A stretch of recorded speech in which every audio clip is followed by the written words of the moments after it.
Hello friends, इस lecture में पढ़ेंगे हम लोग cell cycle and cell division का एम फेज। तो स्टार्ट करते हैं। एम फेज को क्या बोलते हैं? एम फेज को बोलते हैं माइटोसिस। ठीक है, एम फेज मतलब माइटोसिस फेज। इसमें क्या होता है? इसमें एक्चुअल में सेल का डिवीजन होता है। इसमें एक्चुअल में सेल एक सेल टू सेल में क्या होता है? डिवाइड होता है। ठीक है, तो एम फेज में क्या होता है भाई? एम फेज में एक सेल टू सेल में, दो सेल में क्या होता है? एक सेल दो सेल में डिवाइड होता है। बात समझे? उसीलिए इसको बोलते हैं एम फेज। और आपके एनसीईआरटी में एक लाइन लिखा है कि एम फेज क्या बोलते हैं? एम फेज होता है most dramatic period of cell cycle. M phase क्या है भाई? M phase most dramatic period है। ड्रामेटिक फेज है किसका? Cell cycle. क्यों बोलते हैं इसको ड्रामेटिक? क्योंकि इसमें एक्चुअल में क्या होता है? इसमें साइटोप्लाज्म एंड न्यूक्लियस का इसमें डिवीजन होता है। बात समझे? एम फेज में क्या होता है? एम फेज में साइटोप्लाज्म एंड न्यूक्लियस का इसमें डिवीजन होता है। एक सेल दो सेल में क्या होता है? डिवाइड होता है। उसीलिए इसको बोलते हैं मोस्ट ड्रामेटिक। इसमें मोस्ट ड्रामा होता है क्योंकि इसमें भाई एक सेल से क्या बन जा रहा है? दो सेल बन जा रहा है। ठीक है, एक सेल टू सेल में क्या हो जा रहा है? कन्वर्ट। उसीलिए इसको बोलते हैं most dramatic period of cell cycle. पूरे सेल साइकिल का सबसे मोस्ट ड्रामेटिक पीरियड है। बात समझे? तो एम फेज मतलब माइटोसिस। एम फेज का मतलब क्या हो गया भाई? माइटोसिस। ठीक है, M phase stand for mitosis, जिसमें एक्चुअल में क्या होता है? जिसमें एक्चुअल में सेल का डिवीजन होता है। एक सेल दो सेल में क्या होता है? कन्वर्ट होता है। उसे इसको बोलते हैं इक्वेशनल डिवीजन। एम फेज को क्या बोलते हैं भाई? हम लोग एम फेज को बोलते हैं इक्वेशनल डिवीजन। आखिर में इक्वेशनल डिवीजन किसके बेसिस में बोलते हैं? समझो आप।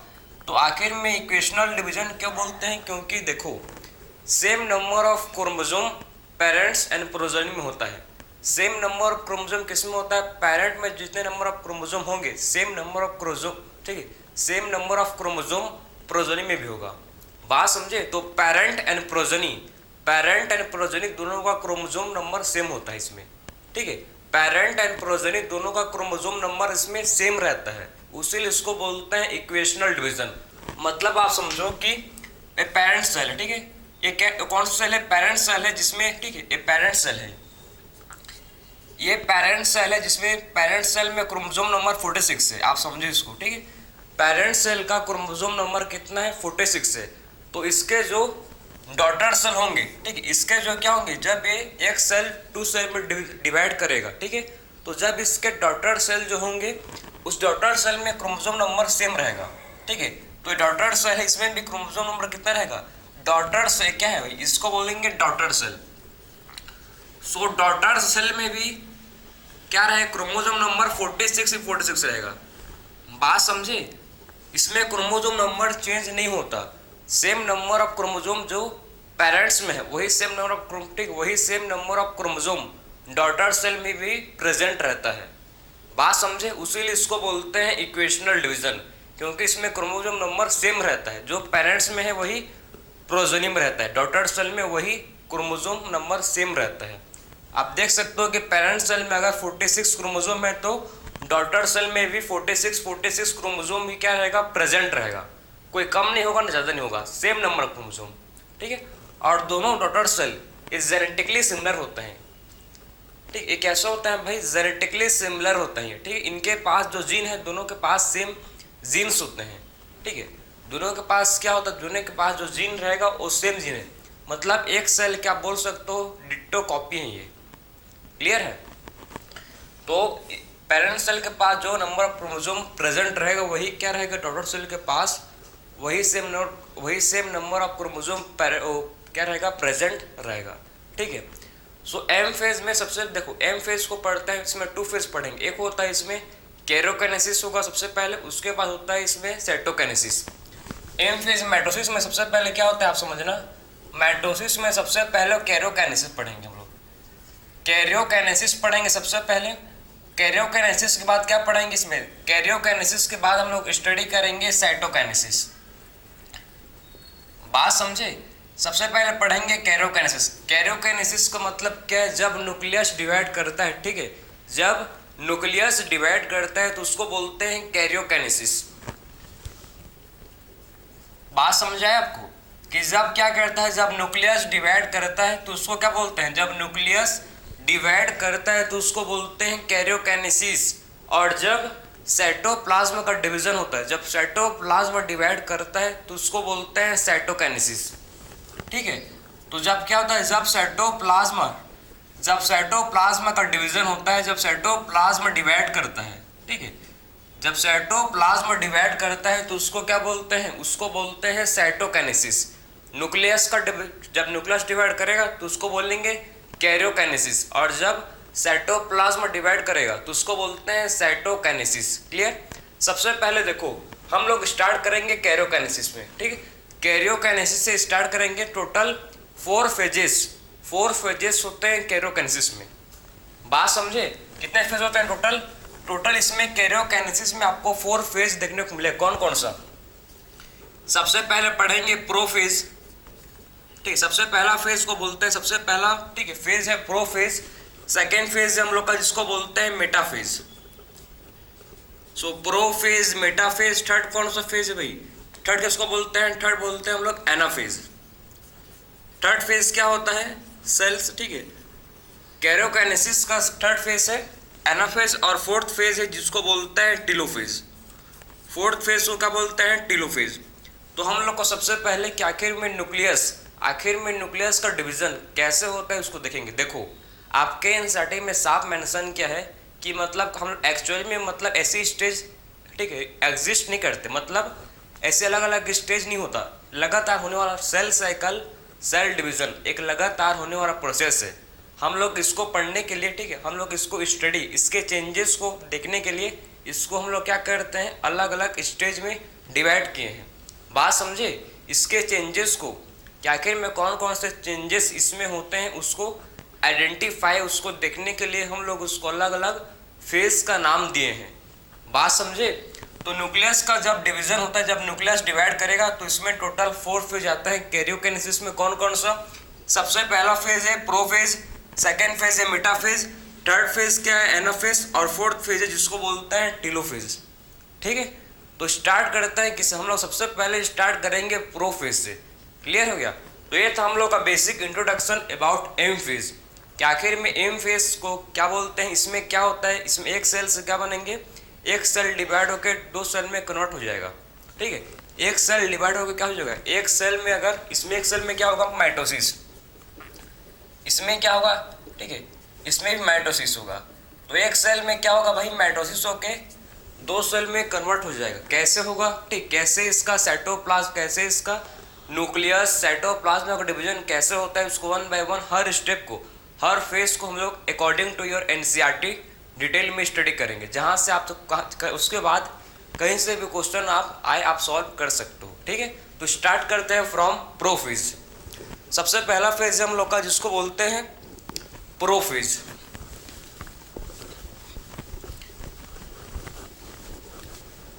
तो सबसे पहला फेज से हम लोग शुरू करेंगे जो हम लोग का जिसको क्या बोलते हैं भाई, प्रोफेज। ठीक है, सो देखो, तो सबसे फर्स्ट फेज जो कहलाता है हम लोग का, जिसको क्या बोलते हैं, जिसको हम लोग बोलते हैं प्रोफेज। कैरियोकाइनेसिस का सबसे पहला फेज जो हम लोग का क्या होता है, प्रोफेज। देखो हम लोग को पता है कि ठीक SNG2 एस फेज में क्या हुआ, एस फेज में डीएनए का रेप्लिकेशन हो गया है। सेल साइकिल के जो इंटरफेज में आता है एस फेज, पता है ना, सेल साइकिल का जो पूरा फेज है उसमें क्या आता है, उसमें एक एस फेज आता है। ठीक है, एस फेज में क्या होता है, एस फेज में डीएनए का रेप्लिकेशन, उसमें डीएनए डबल होता है। ठीक है, जो डीएनए का मॉलिक्यूल है, ठीक है, जो क्या है, जो डीएनए का मॉलिक्यूल है वो डबल होता है किसमें, एस फेज में। और एनिमल सेल में क्या होता है, और एनिमल सेल में हमको पता है कि उसमें, ठीक है, एनिमल सेल के साइटोप्लाज्म में जो सेंट्रियोम, ठीक, जो क्या रहता है, सेंट्रोजोम होते हैं, वो भी क्या होता है, डबल होते हैं। समझ आ गया आपको? जो सेंट्रोजोम होते हैं वो भी क्या होता है, उनका भी डुप्लीकेशन, वो भी क्या होता है, डबल होते हैं। क्लियर है? तो हमको ये चीज़ क्लियर होनी चाहिए कि सबसे पहले एस फेज में क्या हो गया, एस फेज में सबसे पहले डीएनए डबल हुआ और सेंट्रियोल्स जो हैं ये भी डबल हो गए। सेंट्रियोल्स सेंट्रोजोम में कंफ्यूज मत होना, सेंट्रियोल्स को ही सेंट्रोजोम बोलते हैं। जब टू सेंट्रियोल्स आपस में परपेंडिकुलर हैं, रहते हैं, ठीक है, तो उसको बोलते हैं सेंट्रोजोम, तो कंफ्यूज मत होना। ठीक है, तो सबसे पहले क्या समझिए आप कि एस फेज में क्या हुआ, एस फेज में डीएनए का डुप्लीकेशन हुआ और सेंट्रोल्स भी डुप्लीकेट किए, ठीक है।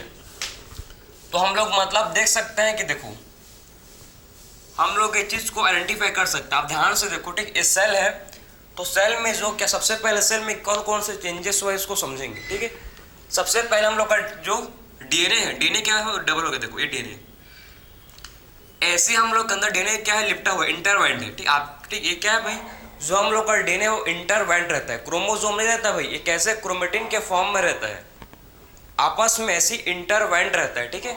आपस में कैसे ऐसी इंटरवाइंड रहता है, ठीक, आपस में मतलब ये क्रोमेटिन के फॉर्म में रहता है, ठीक, एक थ्रेड लाइक स्ट्रक्चर के फॉर्म में रहता है, रस्सी के फॉर्म में रहता है, ठीक, थ्रेड लाइक स्ट्रक्चर। बात समझे। इसका क्या जो का देखो, इसका डुप्लीकेशन हो गया है, इसका क्या हो, देखो मैं जो ब्लू कलर का बनाया हूँ आपको, ठीक है, तो थ्रेड लाइक स्ट्रक्चर देखो, ब्लू कलर का ये न्यू मतलब इसका कॉपी है ये, ठीक है। डीएनए मॉलिक्यूल का क्या है, डीएनए मॉलिक्यूल का उसको कॉपी है जो एस फेज में हो गया है, ठीक है। एस फेज में क्या हो चुका है, एस फेज में डीएनए का डुप्लीकेशन कंप्लीटेड हो गया है। बात समझे। तो एस फेज में क्या हुआ है अभी, एस फेज में डीएनए का डुप्लीकेशन कंप्लीटेड हो चुका है, ठीक है। और ये हम लोग के क्या है, देखो ये सेंट्रोजोम है, सेंट्रोजोम भी क्या हो चुके हैं, देखो सेंट्रोजोम भी मतलब यहाँ पर आपके बन गए हैं, ठीक है। सेंट्रोजोम भी क्या हो चुका है, यहाँ पर आपका डुप्लीकेट हो चुका है, उनका डुप्लीकेशन, ठीक है। सेंट्रोजोम का भी डुप्लीकेशन हो गया है, ठीक। यहाँ पर आप देख सकते हो कि जो सेंट्रोजोम है, ठीक है, सेंट्रोजोम का भी डुप्लीकेशन क्या हो चुका है, हो गया है, ठीक है। सो सेंट्रोजोम का भी डुप्लीकेशन हो गया है। बात समझे ना। तो सेंट्रोजोम का डुप्लीकेशन, डीएनए मॉलिक्यूल डीएनए का भी क्या हो चुका है, डुप्लीकेशन इसका भी हो चुका है। और कुछ ऑर्गेनेल्स हैं जैसे कि ईआर, ठीक है, कुछ ऑर्गेनेल्स है जैसे कि जिसको बोलते हैं ईआर। ईआर मतलब पता है सबको, एंडोप्लाज्मिक रेटिकुलम, और क्या है, गोल्जी कॉम्प्लेक्स। इनका भी क्या हो चुका है भाई, इनका भी सबका क्या हो चुका है, इनका सबका मतलब ये सब का जो है, ठीक है, सब इसमें क्या क्या प्रेजेंट है, सेल में ईआर गोल्जी बॉडी भी सेल में क्या है, प्रेजेंट है। बात समझे। तो आप देख सकते हो कि पूरा एक प्रोफेस का मतलब, ठीक है, जब प्रोफेस अभी स्टार्ट नहीं हुआ है, ठीक है, प्रोफेस अभी मैं आपको नहीं समझा रहा हूँ, अभी मैं आपको बता रहा हूँ कि सेल में चल क्या रहा है। अभी प्रोफेस स्टार्ट करेंगे, अभी समझ लो, ठीक है। तो हम लोग का जो अर्ली प्रोफेस बोल सकते हो इसको, इसमें देखो आपको मतलब क्या दिखेगा, इसमें जो डीएनए है, ठीक है, डीएनए किस फॉर्म में है, डीएनए क्रोमेटिन के फॉर्म में है। डीएनए किस फॉर्म में है भाई, हम लोग का जो डीएनए है वो किस फॉर्म में है, हम लोग का डीएनए जो है क्रोमेटिन के फॉर्म में है। बात समझे। जो हम लोग का भी डीएनए आपको इसमें दिख रहा है वो किस फॉर्म में है, क्रोमेटिन के फॉर्म में है। एक क्या है, ये सेंट्रोजोम है, ठीक है, एक क्या है, इसको बोलते हैं सेंट्रोजोम। तो आपको इसमें देखो, आपको इसमें क्रोमेटिन भी दिख रहा है, इसमें आपको सेंट्रोजोम भी दिख रहा है, इसमें गोल्जी बॉडी, ठीक है, और ये क्या है, ईआर एंडोप्लाज्मिक रेटिकुलम, और एक क्या मिलता है आपको यहाँ पर, आपको डेंस लाइक स्ट्रक्चर, ठीक है, जिसको बोलते हैं न्यूक्लियोलस, ठीक है। बात समझे। तो ये आप बोल सकते हो कि अर्ली प्रोफेज में आपको ऐसी सब चीज दिखेगा। ये कब है भाई, ये अर्ली प्रोफेज, अभी प्रोफेज स्टार्ट नहीं हुआ है, प्रोफेज मतलब शुरू होने वाला है, ठीक है, उससे अर्ली मतलब प्रोफेज के पहले। अर्ली प्रोफेज में क्या क्या चीज इसमें होता है आप समझ लो। बात समझे। अब जब देखो प्रोफेज स्टार्ट होगा, ठीक है, और जब क्या होगा, जब प्रोफेज स्टार्ट होता है, जब क्या होता है, प्रोफेज स्टार्ट होता है, तो सबसे पहला स्टेप, सबसे पहला चीज क्या होता है, जब प्रोफेज देखो इसके बाहर और क्या है, इसके, ठीक है, इसके बाहर मेम्ब्रेन है,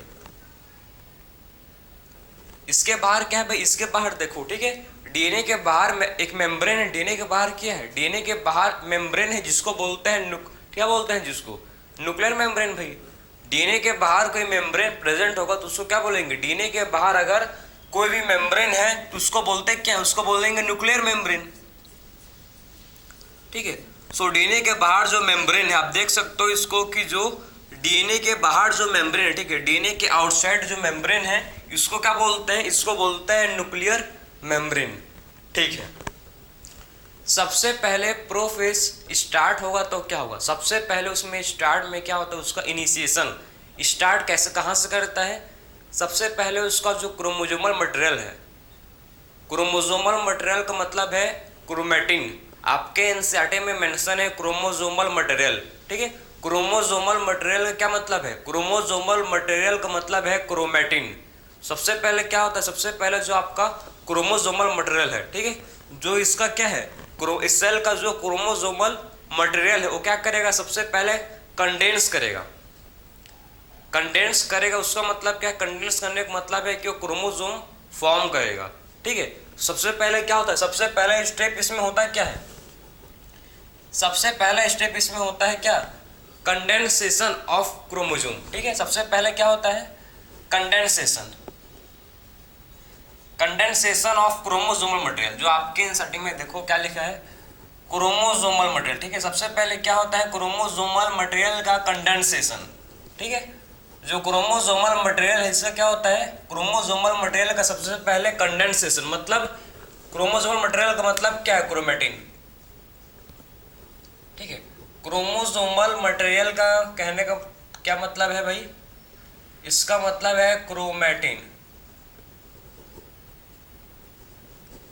बात समझे, तो क्रोमोसोमल मटेरियल का मतलब क्या है, क्रोमेटिन। सबसे पहले क्या होता है, क्रोमेटिन का कंडेंसेशन स्टार्ट, सबसे पहला स्टेप क्रोमेटिन का कंडेंसेशन स्टार्ट हो। अगर क्रोमेटिन का कंडेंसेशन शुरू हो रहा है, ठीक है, अगर क्या हो रहा है, क्रोमेटिन का कंडेंसेशन स्टार्ट हो रहा है, तो इससे क्या होगा, इससे आपके क्रोमोसोम आपको दिखने शुरू होंगे।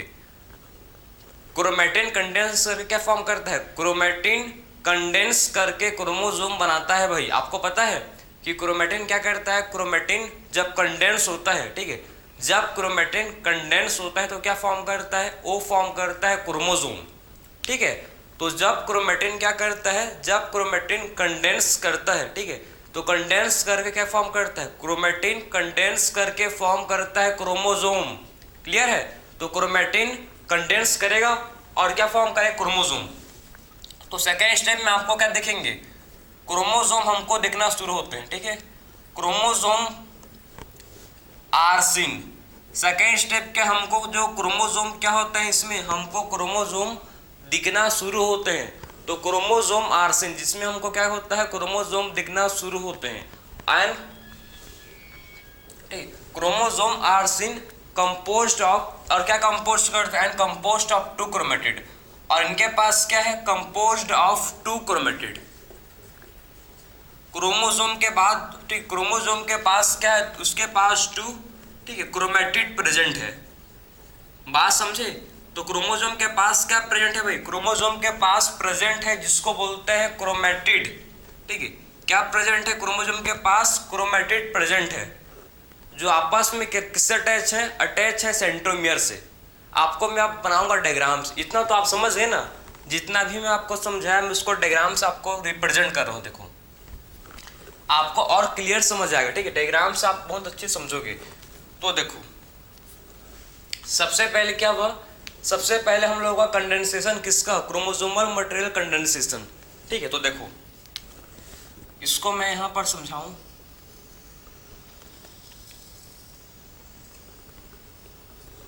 ठीक है। सबसे पहले क्या होगा, जो हम लोग का क्रोमोसोमल मटेरियल, ठीक है, तो ये कंडेंस करेंगे, ठीक है, कंडेंस हो गया, क्या देखेंगे हम लोग को, कंडेंस होने के बाद हम लोग को क्रोमोसोम दिखना शुरू होंगे, ठीक है। सो कंडेंस करके क्या बनाएंगे भाई, ये कंडेंस करेंगे और फॉर्म करेंगे क्या, क्रोमोसोम, ठीक है। तो आपस में देखो ये कंडेंस हो रहा है, ठीक, इनका क्या हो रहा है, आपस में ये कंडेंस कर रहा है, ठीक है, आपस में आप देखो ये कंडेंस करके क्या फॉर्म किया है, क्रोमोसोम। बात समझे, तो आपस में कंडेंस किए हैं और क्या फॉर्म किए हैं, क्रोमोसोम फॉर्म किए हैं, ठीक है। और ठीक है, और क्या है देखो, ये हमको और किससे कंपोज्ड है, इनके पास 2 सिस्टर क्रोमेटिड, मतलब ये समझो ये क्रोमोसोम है, ठीक है। तो क्रोमोसोम का ये इसको बोलते हैं, ये दोनों को बोलते हैं, देखो ये 1 क्रोमेटिड है, देखो ये 1 क्रोमेटिड है, 1 क्रोमेटिड है, ये बात समझे, ये 1 क्रोमेटिड है और ये दूसरा क्रोमेटिड है, ये दूसरा क्रोमेटिड है, ठीक है। बात समझ है आपको, ये 1 क्रोमेटिड है, देखो ये पूरा क्या है, एक पूरा ये 1 क्रोमेटिड है और एक पूरा ये दूसरा क्रोमेटिड है, मतलब टू क्रोमेट, एक क्रोमोसोम के पास क्या होता है, एक क्रोमोसोम कंसिस्ट करता है टू क्रोमेटिड। बात समझे कि एक क्रोमोसोम के पास क्या होता है, एक क्रोमोसोम के पास टू क्रोमेटिड होते हैं। एक सिंगल, इसको बोलेंगे सिंगल, क्या एक सिंगल क्रोमोसोम है ये, ठीक है। ये क्या है भाई, एक ठीक है, वंस क्रोमोसोम है। मतलब एक क्रोमोसोम के पास क्या होता है, देखो एक क्रोमोसोम के पास, ठीक है, एक क्रोमोसोम के पास क्या होता है, टू क्रोमेटिड प्रेजेंट होता है। और आपस में, ठीक, आपस में किससे कनेक्टेड है, ये आपस में जहां, ठीक है, जहां पार्ट देखो ये आपस में कनेक्टेड है, ठीक है, इस पॉइंट पर, इसको बोलते हैं सेंट्रोमियर। क्या बोलते हैं इसको, इसको बोला जाता है सेंट्रोमियर, ठीक है। जहां पर क्या है, जहां पर टू क्रोमेटिड आपस में अटैच है, ठीक, उस पॉइंट को बोलते हैं सेंट्रोमियर। जहां पर कौन अटैच है, जहां पर टू सिस्टर क्रोमेटिड, जहां पर टू सिस्टर क्रोमेटिड आपस में अटैच है, उस पॉइंट को बोलते हैं सेंट्रोमियर। जहां पर देखो टू क्रोमेटिड आपस में अटैच है, जुड़े हुए हैं, ठीक, एक सेंटर से, उसको क्या बोलते हैं, उस पार्ट को बोलते हैं सेंट्रोमियर, ठीक है। जहां पर टू, ठीक है, टू क्रोमेटिड सेंटर पर जहां पर अटैच है, उसको बोलते हैं सेंट्रोमियर। बात समझे। तो सेकेंड चीज क्या होगा, मतलब आपको क्रोमोसोम सबसे पहले जो भी आपका, ठीक है, क्रोमेटिन है वो कंडेंस करेगा, और कंडेंस करेगा तो आपको क्रोमोसोम दिखना शुरू होंगे। जब क्रोमेटिन कंडेंस करेगा, जब क्रोमेटिन कंडेंस करेगा तो आपको क्रोमोसोम दिखना शुरू होंगे। आपको क्या होंगे, आपको जो क्रोमोसोम है ये आपको दिखना शुरू होंगे। बात समझे। तो उसके बाद देखो, और उनके पास क्या होगा, वो कंपोज्ड करेंगे टू क्रोमेटिड, ठीक है। इनके पास क्या है, क्रोमोसोम के पास टू क्रोमेटिड है, एक, ठीक, एक दोनों क्या है, टू क्रोमेटिड है ना, दो मिलके वन और वन टू हो गए भाई।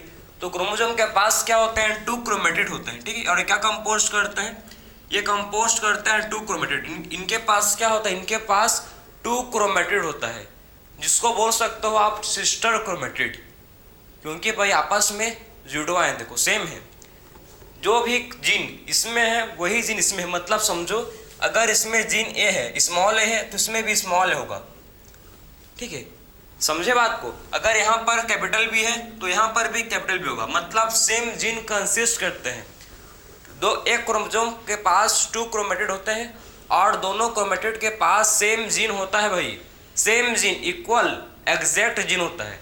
अगर यहाँ पर स्मॉल है तो यहाँ पर भी स्मॉल ए होगा, उसीलिए इनको बोलते हैं सिस्टर क्रोमेटिड, क्योंकि ये सेम जीन क्या करते हैं, कंसिस्ट करते हैं, उसीलिए इसको बोलते क्या है, सिस्टर क्रोमेटिड। क्योंकि इनके पास क्या होता है, सेम नंबर ऑफ जीन होते हैं। जो सेम जीन यहाँ पर जो होगा, सेम जीन यहाँ पर होगा, उसीलिए इनको बोलते हैं क्या, एक क्रोमोसोम के क्या होते हैं, एक क्रोमोसोम के टू सिस्टर क्रोमेटिड। मतलब समझो आप देखो, एक ये क्रोमोसोम है, आप देखो इसको, ठीक है, एक ये क्रोमोसोम है और एक ये क्रोमोसोम है, ठीक है। मतलब एक नहीं, एक ही क्रोम, ठीक, एक क्रोमोसोम है, एक क्रोमोसोम है, दो क्रोमोसोम साथ में है तो उसको बोलते क्या है, जब दो क्रोमोसोम साथ में है तो उसको बोलते हैं होमोलोगस क्रोमोसोम।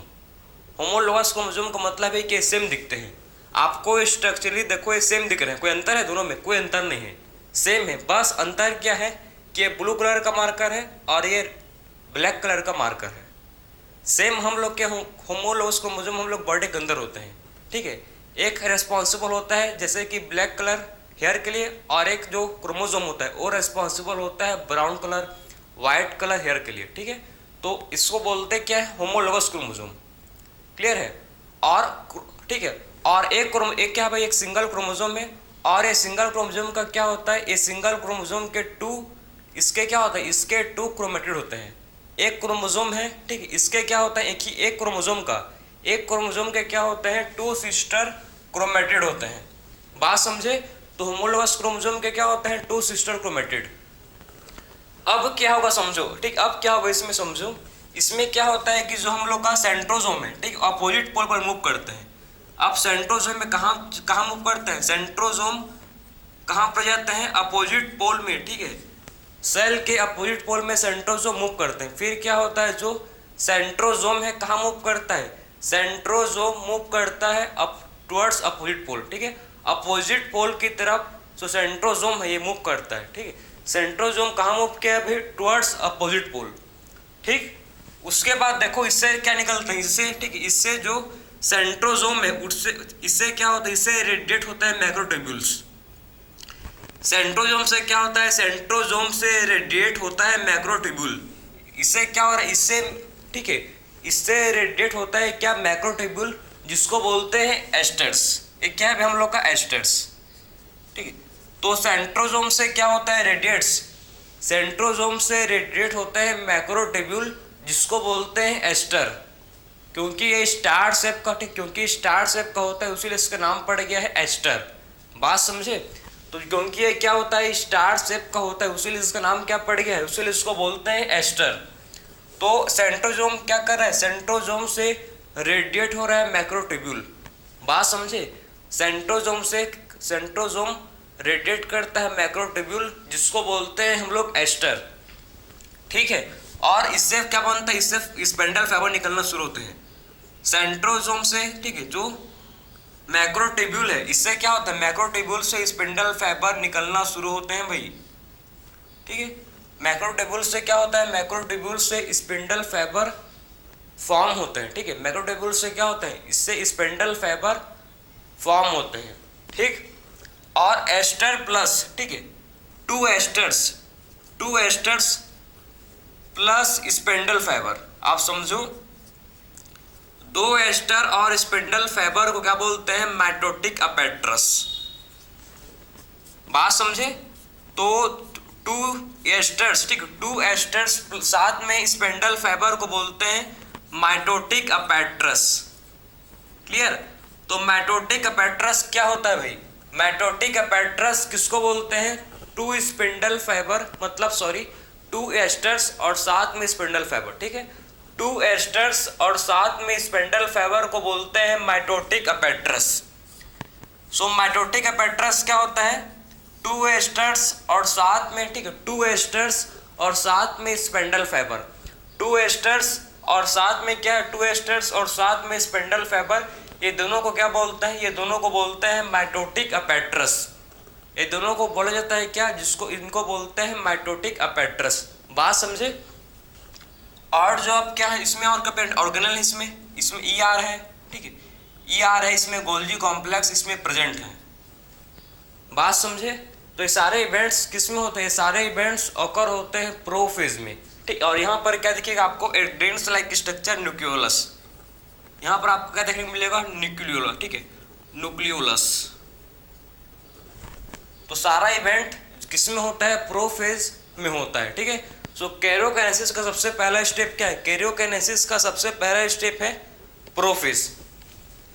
मैं एक क्विक रिपीट कर रहा हूँ आपको। ठीक है, एक ऊपर क्विक रिवीजन दे रहा हूँ। देखो, सबसे पहले क्या होगा, सबसे पहले जो भी क्रोमेटिन है, ठीक है, जो भी डीएनए का मॉलिक्यूल है वो अभी इंटरवाइंड है। इसमें आप देखो, इसमें डीएनए का मॉलिक्यूल कैसा है, इसमें इंटरवाइंड है। सबसे पहला स्टेप क्या होता है, जो भी क्रोमोसोमल मटेरियल है, जो कि क्रोमेटिन है, उसका क्या होता है, कंडेंसेशन। ठीक है, सबसे पहले क्या होगा, क्रोमेटिन का कंडेंसेशन होगा। जब क्रोमेटिन का कंडेंसेशन होगा तो ये हमको क्रोमोसोम के फॉर्म में दिखना शुरू होंगे।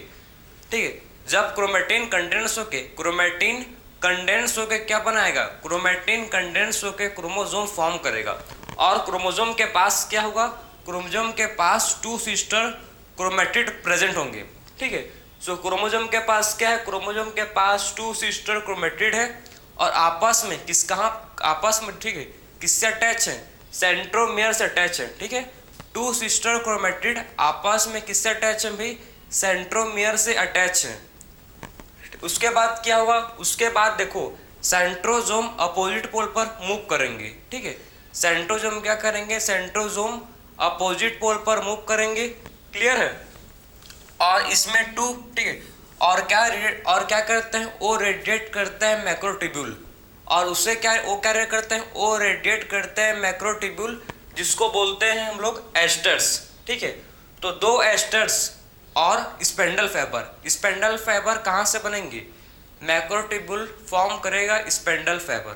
ठीक है, तो अब हम मैक्रोट्यूब्यूल क्या बनाएगा, मैक्रोट्यूब्यूल देखो, मैक्रोट्यूब्यूल क्या फॉर्म किया है, स्पेंडल फाइबर फॉर्म किया।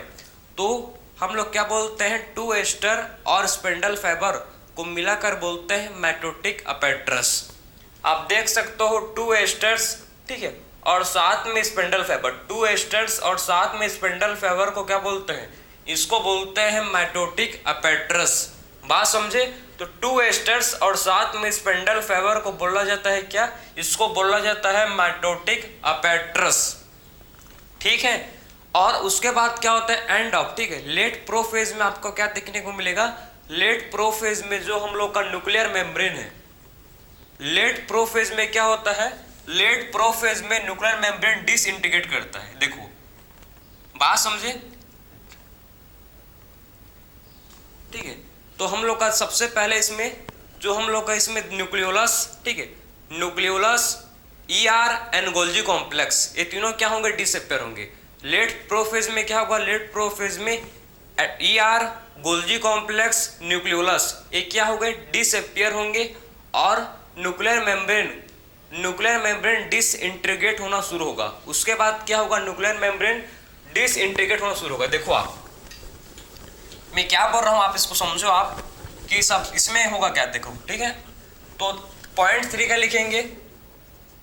ठीक है। पॉइंट 3 क्या लिखेंगे? सेंट्रोसोम मूव टू, ठीक है, आप इसको फटाक से नोट करो। Centrosome moves to opposite pole. Centrosome कहाँ मूव किए हैं भाई? अपोजिट पोल में मूव कर चुके हैं। ठीक है। Move to opposite pole. तो सेंट्रोसोम कहाँ मूव किए हैं? अपोजिट पोल में मूव कर चुके हैं। ठीक है। एंड रेडिएट, और क्या रेडिएट कर रहे हैं? और उससे क्या निकल रहे हैं? वो रेडिएट करते हैं, देखो, मैक्रोट्यूब्यूल। ठीक है। उससे क्या हो रहा है? रेडिएट, वो मैक्रोट्यूब्यूल रेडिएट करते हैं, जिसको बोलते हैं क्या? एस्टर्स। ठीक है। वो क्या कर रहे हैं भाई?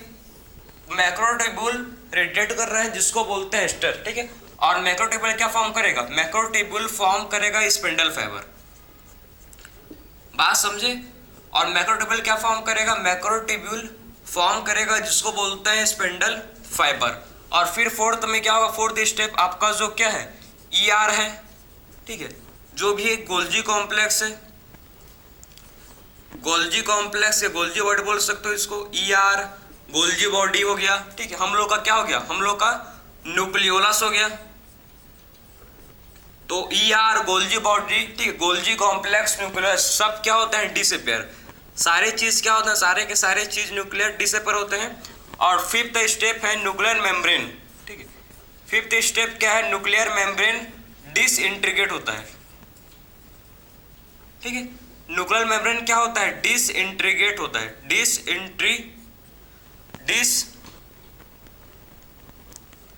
आखिरी में क्या होता है? न्यूक्लियर मेम्ब्रेन डिसइंटीग्रेट होता है। ठीक है।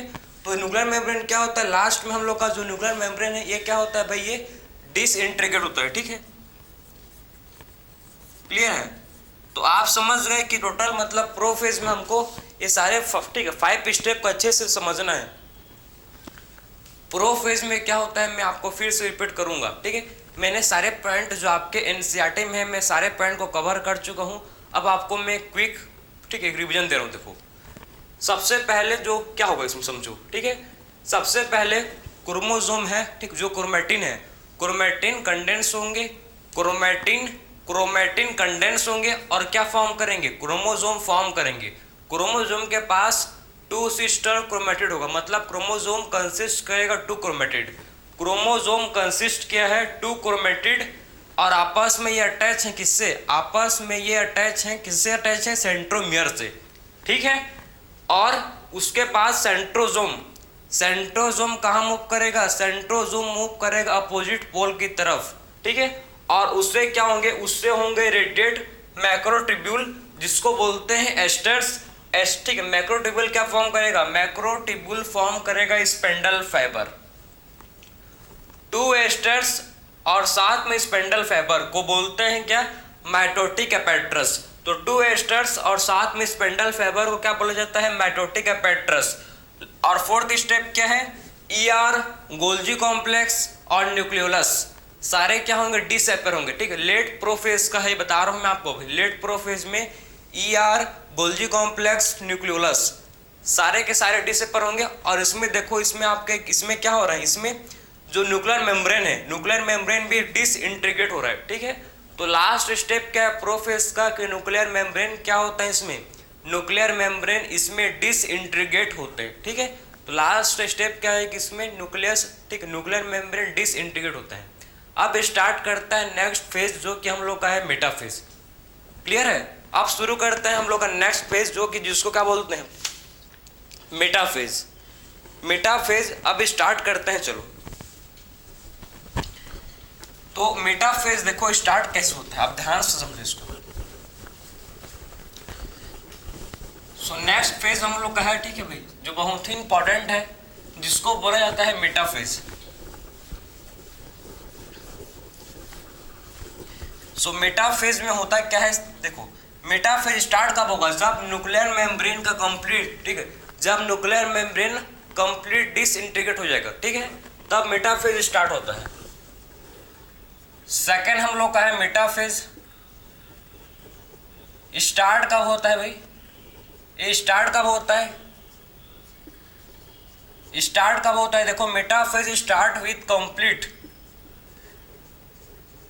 Complete disintegration of nuclear membrane. जब न्यूक्लियर मेम्ब्रेन का कंप्लीट डिसइंटीग्रेशन, ठीक है, जब क्या होता है न्यूक्लियर मेम्ब्रेन का, जब न्यूक्लियर मेम्ब्रेन का कंप्लीट डिसइंटीग्रेशन होता है, ठीक है, start with complete disintegration of nuclear membrane.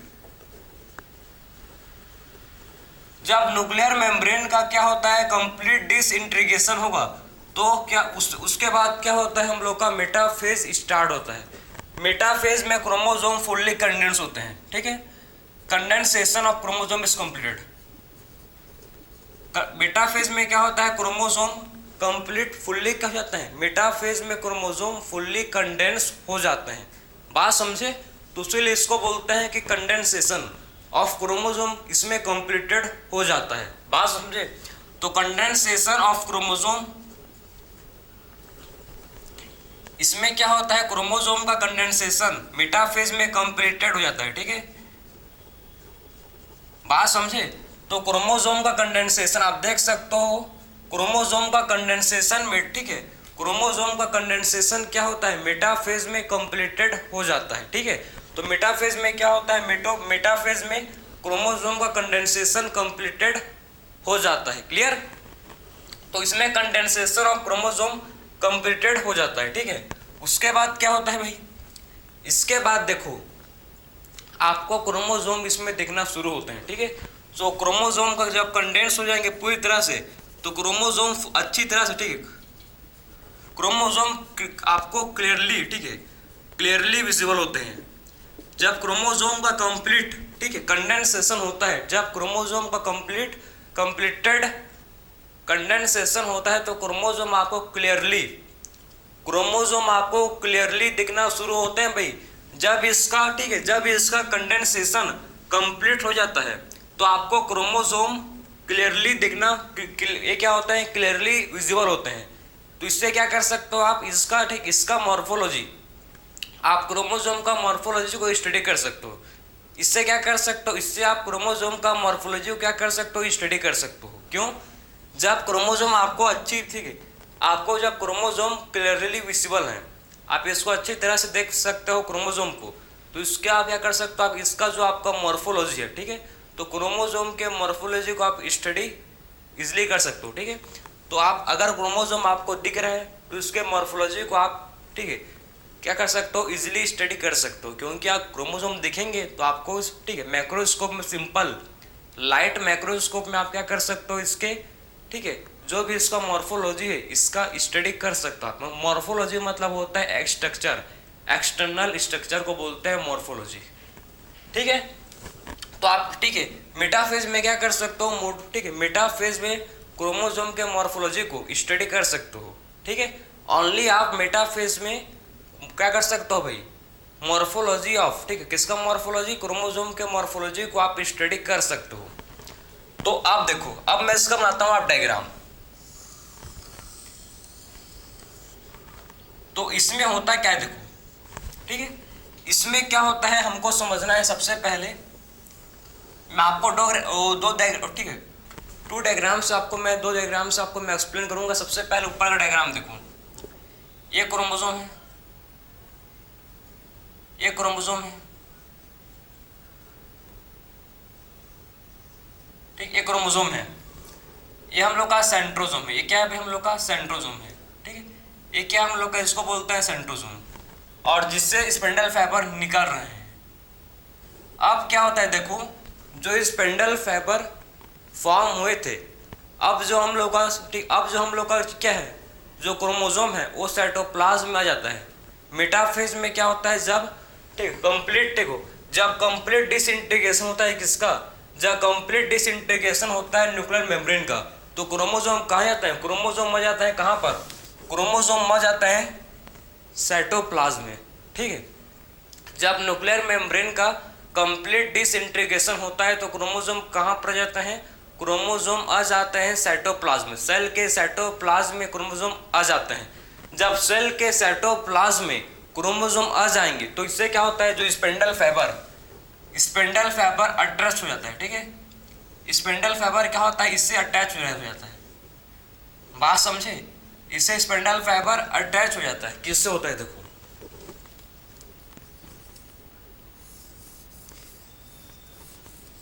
एक क्या है, क्रोमोजोम है, ठीक है।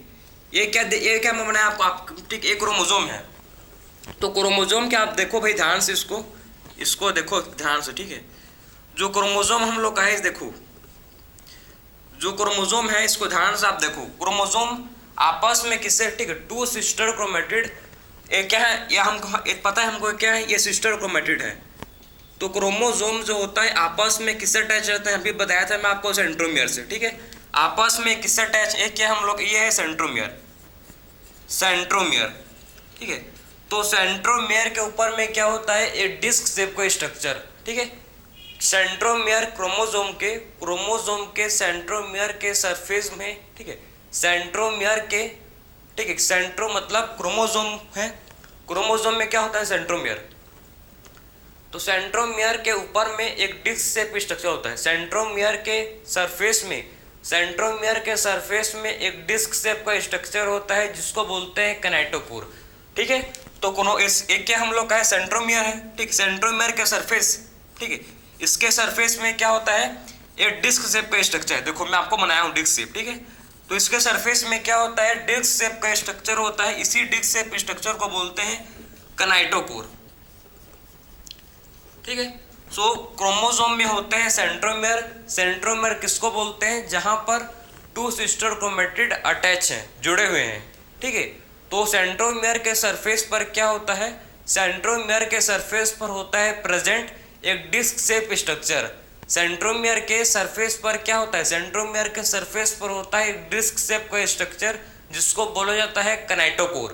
किनेटोकोर वो स्ट्रक्चर है, वो साइट है, किनेटोकोर वो साइट है, वो जगह है जहां पर क्या होगा, स्पिंडल फाइबर आके अटैच करेगा। किनेटोकोर पर क्या होता है, यहाँ पर स्पिंडल फाइबर, ठीक है, यहाँ पर स्पिंडल फाइबर अटैच होता है। बात समझ आए आपको। सो किनेटोकोर पर क्या होता है, किनेटोकोर वो साइट है, वो जगह है जहां पर स्पिंडल फाइबर आगे, ठीक, स्पिंडल फाइबर आके जुड़ता है। बात समझे। तो किनेटोकोर वो साइट है, वो इस जगह है, ठीक है, जहां पर स्पिंडल फाइबर आके अटैच होता है। जहां पर क्या होता है, जहां पर स्पिंडल फाइबर आके अटैच होता है, उस साइट को, उस जगह को बोलते हैं किनेटोकोर। किनेटोकोर एक डिस्क शेप स्ट्रक्चर है। किनेटोकोर एक डिस्क शेप स्ट्रक्चर है जो सेंट्रोमियर के सरफेस पर होता है प्रेजेंट, ठीक है। किनेटोकोर एक डिस्क शेप स्ट्रक्चर है जो सेंट्रोमियर के सरफेस पर प्रेजेंट होता है। बात समझे, क्लियर है। तो किनेटोकोर और डिस्क शेप स्ट्रक्चर है जो कहां पर होता है भाई, जो हम लोग के सेंट्रोमियर के सरफेस में होता है। अब देखो क्या होगा, ठीक है। तो अब देखो स्पिंडल फाइबर कहाँ अटैच है, स्पिंडल फाइबर किनेटोकोर में अटैच हो चुके हैं। स्पिंडल फाइबर किनेटोकोर के साथ अटैच है। तो फिर फाइनली क्या होता है भाई, हम लोग को जो क्रोमोसोम होता है, ठीक, क्रोमोसोम इक्वेटर में अरेंज होता है। फिर क्या होता है, फिर क्रोमोसोम क्या होता है, फिर क्रोमोसोम इक्वेटर में, ठीक है, क्रोमोसोम इक्वेटर में अरेंज होता है। फिर क्या होता है, फिर जो क्रोमोसोम है, ठीक है, फिर क्या होता है, जो क्रोमोसोम है ये अपने इक्वेटर में अरेंज हो जाता है और इसमें अटैच, इसमें और इस पर जो स्पिंडल फाइबर है वो इस पर अटैच हो जाता है, ठीक है। तो मेटाफेज में आपको क्या समझना है, मेटाफेज में आपको समझना है कि क्रोमोसोम, ठीक है, इक्वेटोरियल ठीक प्लेट पर अरेंज होते हैं, ठीक है। तो क्रोमोसोम इसमें क्या होता है, देखो क्रोमोसोम आपको समझना है, इसमें क्या होता है, इसमें देखो इसमें क्या होता है, chromosome are aligned on equatorial plate, ठीक है। क्रोमोसोम क्या होते हैं, अलाइंड हो जाते हैं इक्वेटोरियल प्लेट पर, ठीक है। इक्वेटोरियल प्लेट पर क्या होता है, क्रोमोसोम इस अलाइन हो जाते हैं, बीच में रह जाता है, ठीक है, जिसको बोलते हैं मेटाफेज प्लेट। क्या बोलते हैं जिसको, मेटाफेज प्लेट, ठीक है। तो मेटाफेज प्लेट पर क्या होता है, क्रोमोसोम आके मिडिल में सेंटर पर अलाइंड हो जाते हैं। बात समझे। इसके बाद क्या होता है, इसके बाद आपका एनाफेज स्टार्ट होता है। इसके बाद क्या होता है, इसके बाद हम लोग का एनाफेज स्टार्ट शुरू होता है, ठीक है। जब क्रोमोसोम सेंटर पर आके अलाइंड हो जाता है मेटाफेज प्लेट पर, तो इसके बाद क्या होता है, हम लोग का जो एनाफेज है, एनाफेज स्टार्ट होता है। देखो अब क्या होता है समझो, अब थर्ड हम लोग का फेज है जिसको बोलते हैं एनाफेज। ध्यान से आप देखो, थर्ड फेज को क्या बोला जाता है भाई, थर्ड फेज को बोला जाता है एनाफेज। एनाफेज में क्या होता है, एनाफेज में क्या होता है भाई, एनाफेज में हम लोग का जो क्रोमोसोम है, देखो ठीक, एनाफेज में क्या होता है, सेंट्रोमियर, इसमें क्या होता है, इसमें सेंट्रोमियर स्प्लिट करता है, इसमें सेंट्रोमियर क्या करता है, स्प्लिट करता है, ठीक है। एनाफेज में सेंट्रोमियर स्प्लिट करेगा तो क्या होगा इससे, एंड क्रोमोसोम सेपरेट हो जाते हैं, या बोल सकते हो इसमें क्रोमेटिड क्या होता है, सेपरेट, ठीक है। तो क्रोमेटिड क्या हो जाता है, क्रोमेटिड सेपरेट हो जाता है, ठीक है। इसमें क्या होता हो जाता है, क्रोमेटिड सेपरेट हो जाता है, ठीक है।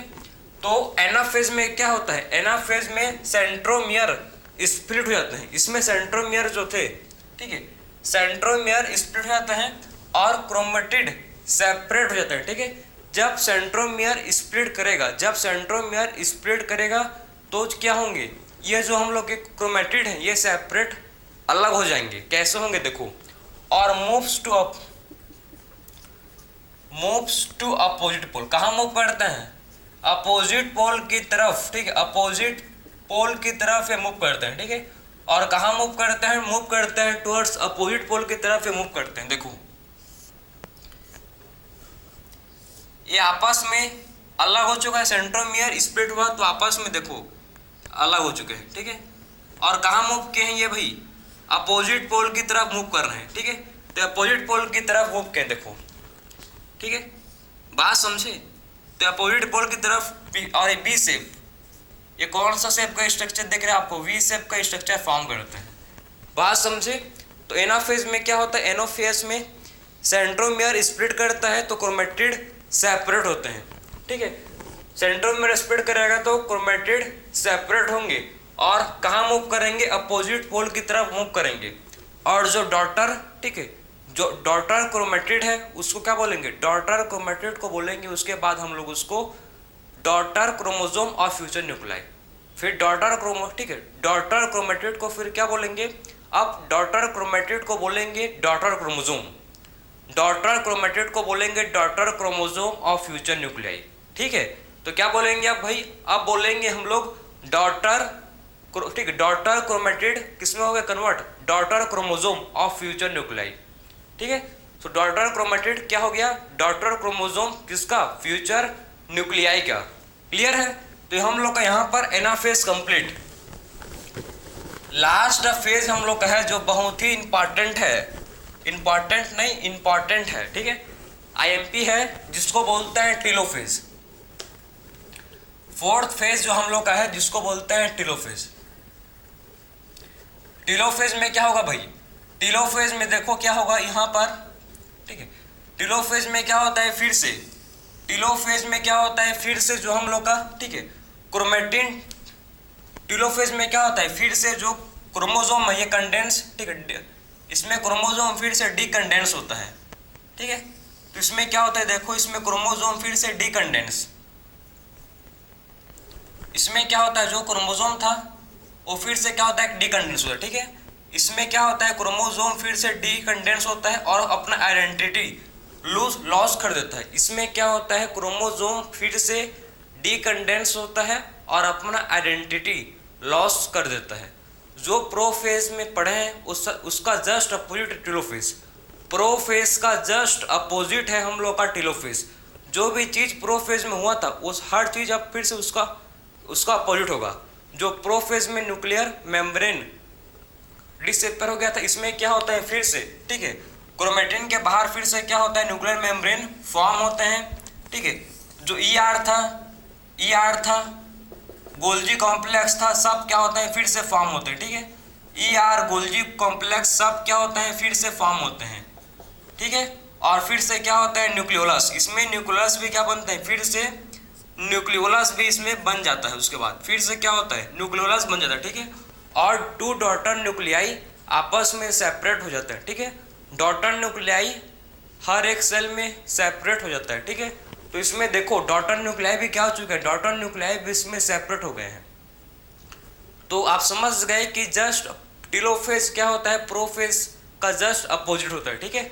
तो टेलोफेज क्या होता है, प्रोफेज का जस्ट अपोजिट होता है, ठीक है। टेलोफेज क्या है, प्रोफेज का जस्ट अपोजिट है, इसीलिए इसको बोलते हैं अपोजिट टू प्रोफेज। अपोजिट किसका अपोजिट है, प्रोफेज का। टेलोफेज क्या होता है, अपोजिट है, ठीक है। क्योंकि इसमें क्रोमोसोम आप देख सकते हो, इसमें क्या होता है, क्रोमोसोम फिर से क्या होता है डीकंडेंस होते हैं और अपना आइडेंटिटी लॉस कर देते हैं। इसके बाद फाइनली क्या होता है, इसके बाद फाइनली हम लोग का होता है साइटोकाइनेसिस, साइटोप्लाज्म का डिवीजन, न्यूक्लियर डिवीजन कंप्लीटेड, ठीक है। 2 न्यूक्लियाई हो गए डिवाइड। अब क्या होता है साइटोकाइनेसिस, मतलब साइटोप्लाज्म का डिवीजन, ठीक है। सो प्लांट में क्या होता है, सबसे पहले एनिमल में क्या होता है, 2 सेल के बीच, देखो ये सेल है, ठीक है। तो सेल के बीच क्या होता है, सेल के बीच एक डीप फरो,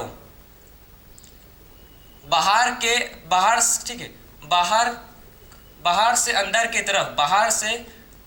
तरफ क्या बनता है, एक डीप फरो बनता है, इसको बोलते हैं फरो।